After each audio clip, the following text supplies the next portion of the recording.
자빠져 있어도 사랑해.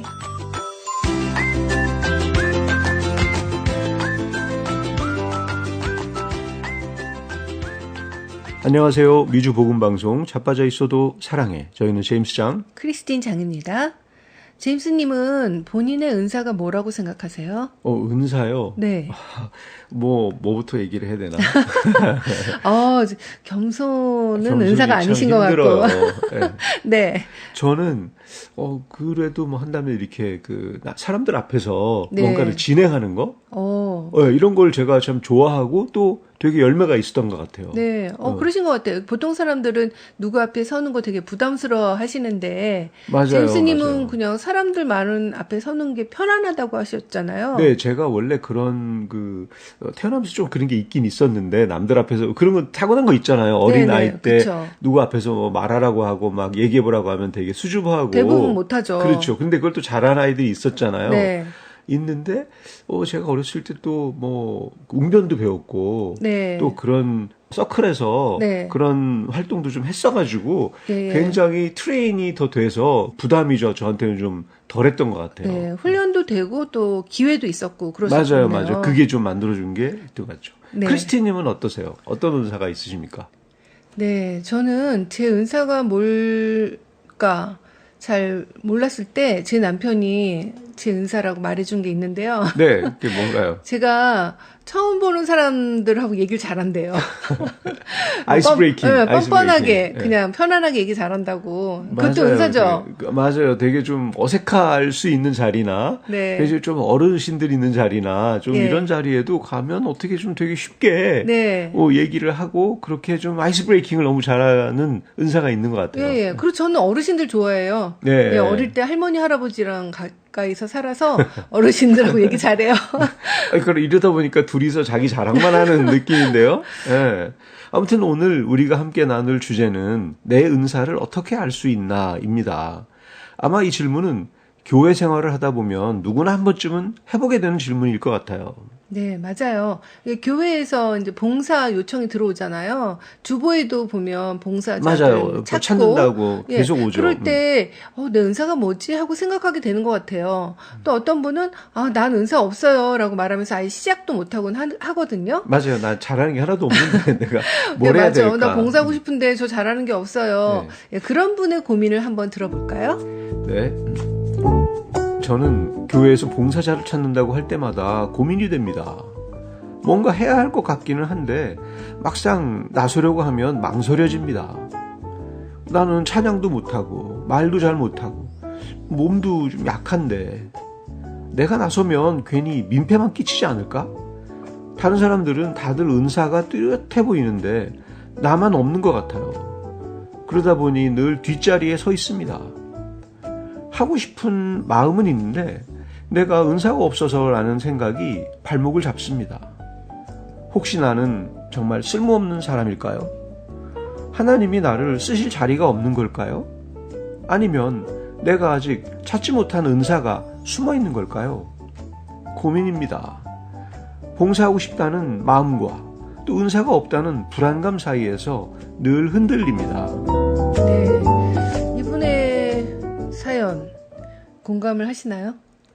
그렇죠. 많은 분들이 그럴 것 같아요. 뭔가 이제 자기가 해보진 않았는데 네. 또 이런 분들이 있잖아요. 내가 괜히 또 민폐를 끼치는 건 아닐까. 잘 그렇죠. 돌아가는 팀들 사이에서 네. 그런 것 때문에 좀 약간 샤이하신 분들이나 네. 이런 분들은 더 좀 이렇게 충분히 생각할 수 있을 것 같아요. 그렇죠. 좀 용기가 필요한데 내가 그런 은사가 없는데 괜히 가서 하겠다고 나섰다가 그렇죠. 피해만 줄까봐 이제 그런 생각 드실 수도 있을 것 같아요. 그런데 성경은 분명히 말합니다.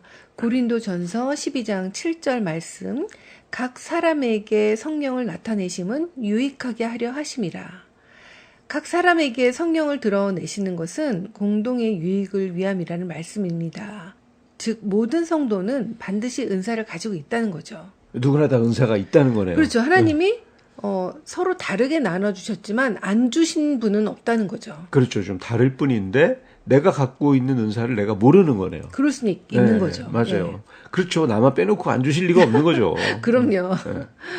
그런데 그 재능하고 은사, 뭐 이거 좀 헷갈려 하는 분들도 있을 수 있는데요. 네. 뭐가 다른지 한번 찾아봤습니다. 먼저 그 한자의 뜻을 풀어보면요. 네. 재능은 그 제주 제자에 능하다, 뭐 할 수 있다 하는 그 능자이잖아요. 네. 그래서 타고난 재주와 능력을 말합니다. 네. 뭐 정말 재주가 있는 거죠. 재능은. 그쵸. 그죠? 그리고 은사는 벌써 시작부터 좀 다른데 네. 은혜 은자예요. 은혜 은자에 내가 하사하다, 내려주다 할 때 그 사자. 네. 그래서 위로부터 내려주신 은혜로운 선물이라는 의미입니다. 네. 저 이거 보니까요.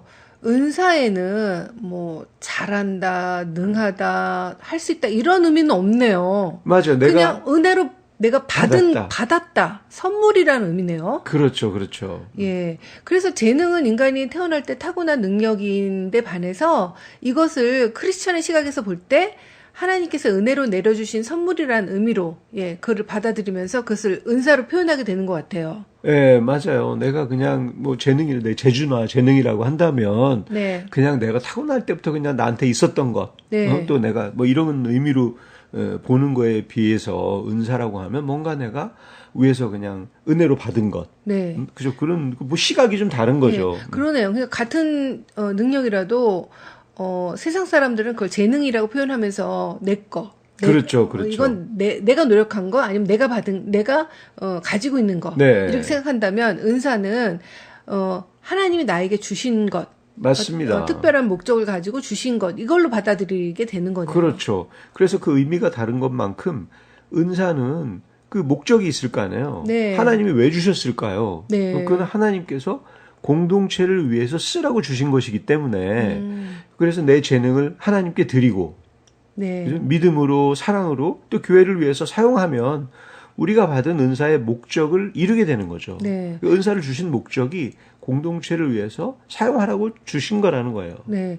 그리고 어떤 사람은 자기 은사 자랑은 엄청 하고 공동체 위해서 쓰지 않고 그냥 자기 자신만 위해서 쓴다면 그거는 은사를 주신 목적을 이루지 못하는 거네요. 그렇죠. 내가 받은 은사가 정말 너무나 많을 수 있잖아요. 네. 뭐 지식이나 지혜나 이런 게 있을 수도 있고 뭐 또 돈 버는 돈 버는 은혜를 줄 수도 있고 그죠? 네. 또 명예나 뭐 학식이나 또 뭐 어떤 다른 사람들을 섬기는 네. 그런 은사를 주실 수도 있고. 네. 그죠? 요리하는 은사를 주셨을 수도 있고 네. 뭐. 그럼요. 저는 아까 제 은사가 이제 처음 보는 분하고 얘기 잘한다 그랬잖아요. 맞아요. 그럼 이제 이걸 가지고 제가 이제 교회를 위해서 사용할 수 있는 거죠. 공동체를 위해서. 그렇네요. 뭐 처음 새가족을 오시고 맞이하신다든가. 새가족 맞이할 때 네. 이렇게 편안하게 얘기해서 교회 잘 정착하게 그리고 도와드린다든지. 그것도 큰 은사죠. 예. 그런 게 그렇게 쓰면은 그 하나님이 기뻐하시겠네요. 네. 근데 이제 우리가 아까 그 고민하신 분도 있었지만 나 내 은사가 뭔지 모르겠어요. 저는 없는 것 같아요. 이렇게 이제 말할 수 있잖아요. 네. 그래서 이것에 대해서 팀 켈러 목사님이 말씀하신 게 있는데요. 나의 은사가 무엇인지 알 수 있는 방법이 3가지가 있다고 합니다. 네. 그것은 관심, 능력, 기회라고 하셨는데요. 이 3가지를 기준으로 해서 한번 알아보면 될 것 같아요. 네. 먼저 관심입니다. 쉽게 말해서 내가 끌리고 마음이 가는 영역이죠. 네. 예를 들어서 어떤 사람은 자연스럽게 아이들에게 마음이 끌려요. 그 주일학교 아이들과 함께 하는 게 힘들기는커녕 오히려 즐겁습니다. 네. 이런 분들은 정말 관심이 많은 거죠. 그쵸. 내가 좋아하는 거죠. 그렇죠. 이 아이들한테 관심이 가는 그런 분들이 있는가 하면 그냥 아이들이 옆에 있으면 시끄러워서 싫다고 하는 거죠. 맞아요. 차라리 그냥 어르신들, 네. 노인들과 있는 게 더 좀 편한 분들도 있죠. 그럼 그런 분들은 또 이제 내가 관심이 다른 거죠. 어디로 가는지를 보면 그게 내 맞아요, 은사가 맞아요. 어디 있는지 알 수 있다는 내가 거잖아요. 노래하는 걸 좋아하는 사람도 있고 노래를 좋아하는 사람도 있을 수 있고. 네. 그래서 어떤 사람은 환영팀에서 새로운 사람 맞이할 때 기쁨을 느끼고요. 또 어떤 사람은 찬양을 통해서 마음이 뜨거워지고 또 어떤 사람은 기도 모임에 가면 시간이 어떻게 가는지 모르게 훌쩍 갈 수도 있고 그래서 이런 끌림 있죠. 네. 내가 어디에 끌리는지 그것을 보면 그것이 자신의 은사의 가능성이 높아지는 거죠. 네, 그렇습니다. 두 번째는 능력입니다. 관심이 있다고 다 잘하는 건 아니잖아요. 그러게요. 저도 한때 드럼에 너무 관심이 있어가지고 네. 좀 해봤는데 이게 은사는 아니더라고요. 그러니까요. 그 드럼 친다고 뭐 이것저것 사셔놓고 지금 틀어박혀 있는데 그게 이제 은사는 아니신 것 같아요. 맞아요. 네. 만약에 내가 그렇게 끌리면 막 계속하고 맞아요. 또 해가지고 네, 좀 네. 더 많이 배울 텐데. 그럼요. 그게 만약에 제임스님 은사였다면 이렇게 쉬고 있지 않았을 것 같아요. 계속 어떻게든지 하셨을 것 같아요. 맞습니다. 능력은 내가 해봤을 때 잘 되는 것, 또 사람들이 은혜 받았다고 피드백을 주는 영역입니다. 당신이 기도할 때 힘이 돼요 라든가 당신이 말씀을 나눠줄 때 마음이 열려요 라는 말을 들을 때가 있잖아요. 네, 예, 맞아요. 그렇게 내가 하면 잘 되고 사람들이 좋아하고 네. 예, 그런 게 은사라고 할 수 있네요. 그렇죠. 생각하지도 못했던 것이 또 잘 되는 경우가 있잖아요. 맞아요. 예. 예를 들어서 늘 주방 공사만 하시는 어떤 분이 어느 날 소그룹에서 중보기도를 한번 하셨다고 해요. 그런데 사람들이 모두 은혜를 받아서 그 이후로 그분을 기도의 자리가 생기면 초대하면서 중보기도의 은사가 드러날 수 있는 거죠. 이렇게 사람들의 확인이 능력의 중요한 지표입니다. 네. 그러니까 은사는 내가 스스로 이건 내 은사야 라고 선언하는 게 아니라 공동체 안에서 확인되는 것이네요. 맞아요. 이분이 자기가 중보기도 은사인지 어떻게 알았어요? 몰랐죠. 그렇죠. 근데 이제 한번 그런 기회에 또 공동체에서 한번 기도를 하다 보니까 내가 이런 은사가 있었구나라는 것들을 나의 주변 분들이 발견해 주는 거죠. 그러니까 은사는 내가 스스로 이건 내 은사야 라고 선언하는 게 아니라 공동체 안에서 확인되는 거네요. 그렇죠. 나의 은사를 알아볼 수 있는 방법, 그 마지막은 기회입니다. 아무리 관심과 능력이 있어도 실제로 섬길 기회가 없으면 은사가 드러나지 않는 거죠. 네. 팀 켈러 목사님은 특히 기회에서 시작하라고 강조하셨는데요. 내 은사가 뭔지 모르겠다 하지만 말고 모르겠어도 일단 교회 안에서 빈자리부터 메우고 섬기라는 것입니다. 맞아요. 어떨 때는 기회가 막 안 생기기도 하잖아요. 하는데 내가 그리고 나한테는 그런 기회가 나 할 기회가 없어라고 할 수도 있지만 내가 사실 작은 걸 막 하다 보면 그런 기회가 생긴다는 거잖아요. 네. 빈자리부터. 교회에서 항상 빈자리가 있는 거죠. 내가 원하는 자리가 없을 뿐이지. 그렇죠. 예, 그렇죠. 예. 그래서 처음에는 이게 뭔지 몰라도 아마 하다 보면 생긴다는 건데요. 그래서 주차한 데나 뭐 주방 봉사, 아이들 돌보는 거라든가 무슨 뭐 환영팀이나 이런 자리는 은사를 찾기 전에 누구나 할 수 있는 기회예요. 거기서부터 섬기다 보면 하나님이 이 길이 내 길이다 하고 보여주신다는 겁니다. 네. 그렇게 찾아 가다 보면 하나님이 저의 은사가 닿는 곳으로 연결해 주시겠죠? 맞아요. 그게 이제 기회인데, 근데 기회가 내가 정말 필요한 기회가 뭔지 이것만 그냥 한 번에 딱 쪽집게처럼 알 수는 없는 거잖아요. 네. 뭐 이것도 해보고 저것도 해보다 보면 아까 그 주방공사 하시던 분이 또 주방공사를 해왔으니까 또 알고 중부기도로 초대받았던 것처럼 예. 일단 뭐든 시작을 하다 보면 또 내가 알려지고 그런 기회가 생기는 것 같아요. 그렇죠. 네. 이렇게 내 은사가 맞다면 공동체가 먼저 알아볼 겁니다. 그렇죠. 네. 예. 네, 그럼 여기서 찬양 한 곡 듣고 돌아오겠습니다. 브림 오버가 부릅니다. 주께 가까이.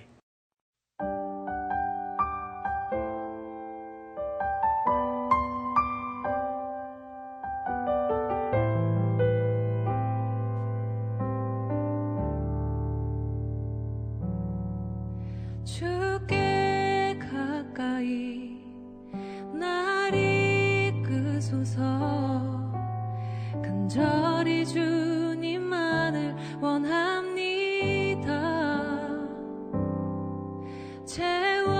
채워주소서 주의 사랑을 진정한 찬양 드릴 수 있도록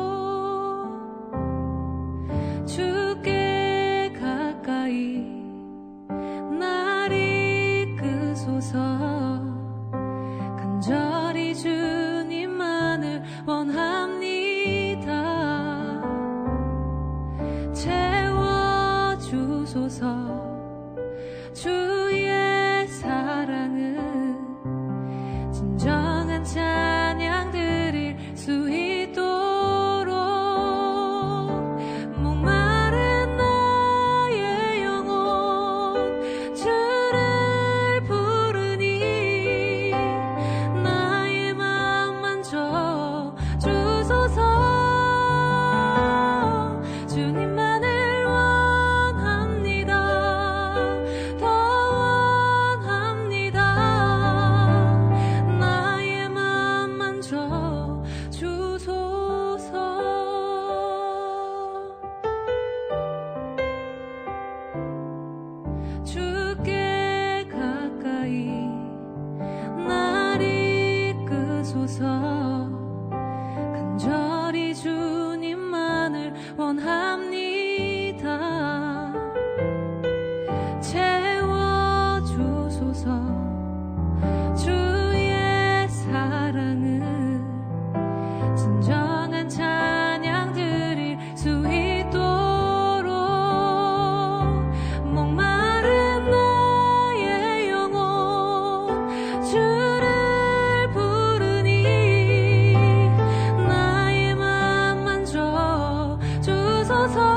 네, 자신의 은사가 무엇인지 알 수 있는 방법을 관심, 능력, 기회, 이 세 가지라고 말씀드렸는데요. 그렇다면 이런 질문이 생기네요. 나에게 관심은 있는데 능력이 없을 수가 있고, 또 능력은 있는데 기회가 없을 수도 있고, 이 세 가지 중에 한두 가지만 갖고 있을 때는 그게 은사인지 아닌지 어떻게 알죠? 라는 질문이 있을 것 같아요. 맞아요. 예. 재밌으면서도 아주 중요한 질문인데요. 네. 사실 은사는 이 세 가지가 겹치는 지점에서 뭔가 분명히 드러날 것 같아요. 네. 관심만 있으면 그냥 취미일 수도 있고, 그렇죠. 또 능력만 있으면 그냥 재능에 머무를 수도 있죠. 네. 근데 또 기회만 있으면 단순한 봉사로 끝날 수도 있습니다. 하지만 성령의 은사는 이 셋이 교차할 때 나타납니다. 만약 관심은 있는데 능력이 부족하다면 그것은 훈련의 과정일 수 있다는 거예요. 그렇죠. 기회 속에서 배우고 성장하면 능력이 따라올 수 있습니다. 맞아요. 또 반대로 능력은 있는데 내가 관심이 없다면 교회 공동체가 또 계속 나를 불러 세우는 거예요. 이것도 네. 성령의 은사의 단서일 수 있습니다. 네. 그런, 진짜 이런 경우 많은 것 같아요. 나 이거 관심은 있는데, 나 만약에 미디어팀 가서 봉사하고 싶은데, 능력이 없어. 근데 이제 들어가서 이렇게 하나씩 배우다 보면은 그게 훈련이 돼서 나 능력이 생기는 거잖아요. 그렇죠, 그렇죠. 나의 네. 어떤 성실함이 능력이라면 네. 내가 빠지지 않고 난 성실한 거를 즐기면서 네. 또 그걸 따라갈 수 있는 거죠. 그렇죠. 그리고 내가 능력은 있는데, 예를 들어서 뭐 내가 뭐 찬양을 잘한다든지, 그치만 난 뭐 성가대나 찬양팀 관심이 없었어. 예. 근데 이제 교회 공동체가 자꾸 초대를 하는 거죠. 와서 같이 맞아요, 하자. 맞아요. 그러면 거기 들어가서 또 나의 은사를 또 발견하고 또 맞아요. 함께 할 수 있는 거죠. 뭐 다락방이 무슨 노래하는 기회가 어떻게 생겼다든가. 네. 그럴 때 갑자기 나의 정말 노래 잘하는 나의 본 모습이 드러나게 돼서 그렇죠. 사람들이 또 노래하는 곳으로 초대받고 네. 또 충분히 그럴 수 있다는 거죠. 예, 성경에도 그런 예가 많습니다. 디모데를 보면요, 그는 젊고 소심해서 주저했지만 바울이 격려하였습니다. 디모데후서 1장 6절 말씀. 그러므로 내가 나의 안수함으로 내 속에 있는 하나님의 은사를 다시 부릴 듯 하게 하기 위하여 너로 생각하게 하노니. 네, 이렇게 디모데는 은사가 있었지만 바울의 훈련과 격려를 통해서 확인이 된 거죠. 예, 정말 그렇게 은사를 이렇게 또 찾아주는 사람들이 있는 것 같아요. 옆에 멘토가 있으면 그렇게 맞아요. 해주시는 네. 거죠. 또 모세도 그렇습니다. 하나님이 그를 부르실 때 그는 나는 말을 잘 못합니다 라고 했어요. 출애굽기 4장 10절 말씀입니다. 모세가 여호와께 아뢰되 오 주여 나는 몰래 말을 잘하지 못하는 자니이다. 주께서 주의 종에게 명령하신 후에도 역시 그러하니 나는 입이 뻣뻣하고 혀가 둔한 자니이다. 모세는 관심도 능력도 없는 것처럼 보였지만 하나님이 기회를 주시자 결국 지도력의 은사가 드러났습니다. 네. 모세는 세 가지 중에 한 가지밖에 없었네요.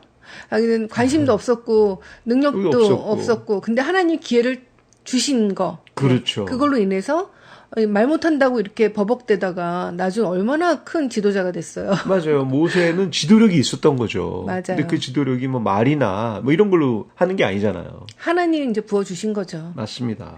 결국 은사는 혼자서 고민만 한다고 드러나는 게 아니라 공동체 안에서 확인되고 훈련 속에서 자라며 하나님이 주시는 기회 속에서 분명해집니다. 성경에는 이런 많은 예가 나오는데요. 다윗을 보세요.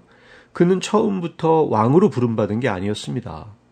들판에서 양을 치던 평범한 목동이었죠. 하지만 그 작은 자리에서 충실했습니다. 사자와 곰으로부터 양떼를 지킬 때 하나님이 그에게 담대함과 용기를 주셨고 그것이 훗날 골리앗을 물리치는 믿음과 용기로 이어졌습니다. 하나님이 이렇게 작은 충성을 통해서 큰 은사를 드러내셨고 마침내 다윗을 왕으로 세우셨습니다. 네, 바울도 비슷합니다. 그는 처음부터 세계적인 선교사가 된 게 아니었어요. 안디옥 교회에서 열심히 가르치고 섬기던 중에 성령님께서 말씀하셨죠. 사도행전 13장 2절 말씀, 주를 섬겨 금식할 때에 성령이 이르시되 내가 불러 시키는 일을 위하여 바나바와 사울을 따로 세우라 하시니. 네, 바울이 작은 가르침과 섬김의 자리에 충성했을 때 하나님은 그를 이방인의 사도로 세우셨죠. 네, 또 베드로도 떠올려 볼 수 있는데요. 그는 원래 어부였습니다. 하지만 예수님을 만난 후에 그의 담대함과 열정은 성령 안에서 복음을 전하는 은사로 변했습니다. 사도행전 2장 41절 말씀입니다. 그 말을 받은 사람들은 세례를 받음에 이날에 신도의 수가 3,000이나 더하더라. 오순절날 설교 한 번에 3,000명이 회심하는 역사가 일어난 것도 그런 은사가 드러난 순간이었죠. 네. 브리스길라와 아굴라 부부도 있죠. 그들은 원래 천막을 만드는 평범한 기술자들이었습니다. 하지만 바울을 도우며 복음 전파에 쓰임받았고 아볼로 같은 유능한 설교자를 붙잡아서 더 정확한 복음을 가르쳤죠. 사도행전 18장 26절 말씀, 그가 회당에서 담대히 말하기 시작하거늘 브리스길라와 아굴라가 듣고 데려다가 하나님의 도를 더 정확하게 풀어 이르더라. 이들의 은사는 환대와 가르침 그리고 협력의 은사였습니다. 정말 이렇게 보니까 은사도 되게 다양하네요. 네, 그렇죠. 그리고 원래 그냥 자기 하던 일 하던 사람들을 하나님이 부르셔가지고 은사를 주고 또 하나님의 목적을 위해서 이렇게 쓰시는 거죠. 맞아요. 사실 베드로도 참 별 볼 일 없던 사람이었는데. 그냥 어부인데, 그러니까요. 이렇게 실렌이 어떻게 그렇게 또 쓰여질까. 그러게 말이에요. 딱 우리가 결과를 알면 참 당연하지만 그 과정은 참 신비합니다. 그러니까 이제 이 베드로가 원래 그 은사가 있었던 모양이에요. 근데 이제 고기 잡는데 뭐 설교할 일 없으니까 그렇죠. 쓸 일 없다가 이제 하나님이 기회를 주시고 기름 부어 주셔서 그 이어지는 거죠. 그렇게 된 거죠. 그리고 잊을 수 없는 인물이 바로 스데반입니다. 그는 집사로 세워져서 구제 사역을 하던 사람이었는데 성령과 지혜가 충만해서 능력과 은혜의 은사를 따라서 큰 기사와 표적을 행했습니다. 사도행전 6장 8절 말씀입니다. 스데반이 은혜와 권능이 충만하여 큰 기사와 표적을 민간에 행하니 그의 은사는 단순히 구제에 머물지 않고 복음을 증언하는 데까지 확장이 된 거죠. 네, 성령님이 이제 임하시면 이렇게 자신의 능력을 넘어서 또 그에게 주신 은사가 또 나타나는 거죠. 맞아요. 그렇게 뭔가 만들어지는 것 같아요. 맞아요. 그릇을 빚어가듯이 네. 정말 아무것도 아닌 것들 흙인데 이렇게 빚어가지고 막 장인의 손길이 다 다르니까 네. 뭔가 작품이 만들어지잖아요. 네. 토기장이의 손에 붙잡힌 그 진흙덩이가 이제 작품으로 이제 만들어지는 건데 거기에 이제 은사가 크게 쓰임을 받는 거죠. 그렇죠. 네. 마지막으로 다니엘을 들 수가 있는데요. 그는 바벨론의 궁정에서 지혜와 지식을 바탕으로 섬겼지만 성령께서 주신 은사로 꿈을 해석하는 능력을 발휘했습니다. 하나님은 그 은사를 통해서 다니엘을 이방 나라의 지도자들 앞에 세우셨고 결국 하나님의 영광이 드러났습니다. 네, 이렇게 성경 속 인물들은 처음부터 큰 은사를 가진 사람으로 드러난 게 아니었습니다. 작은 충성, 평범한 자리에서 하나님께 자신을 드렸을 때 성령께서 그 재능과 삶을 은사로 변화시키셨습니다. 그리고 그 은사를 통해서 교회와 공동체가 세워지고 또 하나님의 이름이 영광을 받으신 거죠. 오늘 우리 청취자분들께 드리고 싶은 도전은 이것입니다. 나는 은사가 없어 라고 고민하지 마시고 교회 안에서 작은 기회부터 잡아보시라는 겁니다. 네, 처음에는 힘들고 서툴 수 있겠죠. 하지만 움직이다 보면 내가 기쁨을 느끼고 또 다른 사람들이 은혜를 받는 자리를 발견할 수 있습니다. 바로 거기가 하나님이 내게 주신 은사의 자리겠죠. 맞아요. 은사가 처음부터 뭐 막 거창하고 거대한 것부터 하는 게 아니라 네. 작은 일부터 하다 보면 뭔가 하나님이 알아서 쓰시는 거잖아요. 그렇죠. 그 이제 공동체를 위해서 하나님 쓰시는 거죠. 네, 그렇죠. 마태복음 25장 21절 말씀입니다. 그 주인이 이르되 잘하였도다. 착하고 충성된 종아. 내가 적은 일에 충성하였음에 내가 많은 것을 내게 맡기리니 내 주인의 즐거움에 참여할지어다 하고. 은사는 이렇게 거창한 자리에서 확인되는 게 아니라 작은 섬김에서 시작이 됩니다. 네, 여러분에게 지금 어떤 작은 기회가 찾아올까요? 그 기회가 무엇이든지 여러분이 순종으로 응답하신다면 그 자리에서 하나님은 은혜로 여러분의 은사를 드러내실 것입니다. 네, 그렇게 순종으로 여러분의 은사가 발견되고 또 교회 공동체가 더욱 든든히 세워지기를 바라면서 끝곡으로 강중현이 부르는 주의 손에 나의 손을 포개고 들려드리면서 저희는 물러가겠습니다. 위주 복음방송 자빠져 있어도 사랑해. 다음 주일 1시 반에 또 만나요.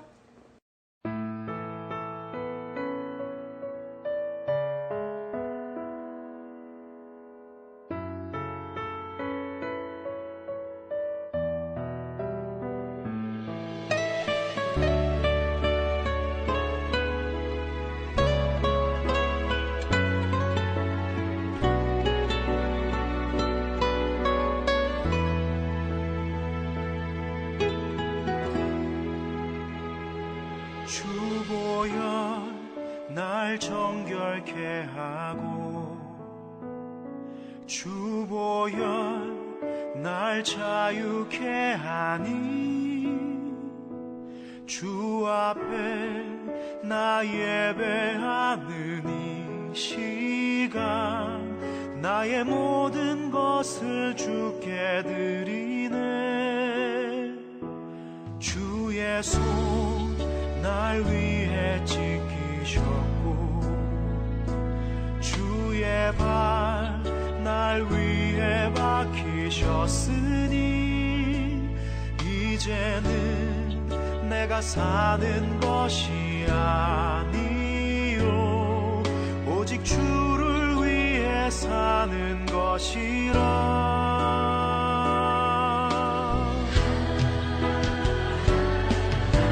주의 손에 나의 손을 보게도 또 주의 발에 나의 발을 보게요. 나 주와 함께 죽고 또 주와 함께 살리라. 영원토록 주 위에 살리라. 주의 손에 나의 손을 보게도 또 주의 발에 나의 발을 보게요. 나 주와 함께 죽고 또 주와 함께 살리라. 영원토록 주 위에 살리라. 주 위에 살리라.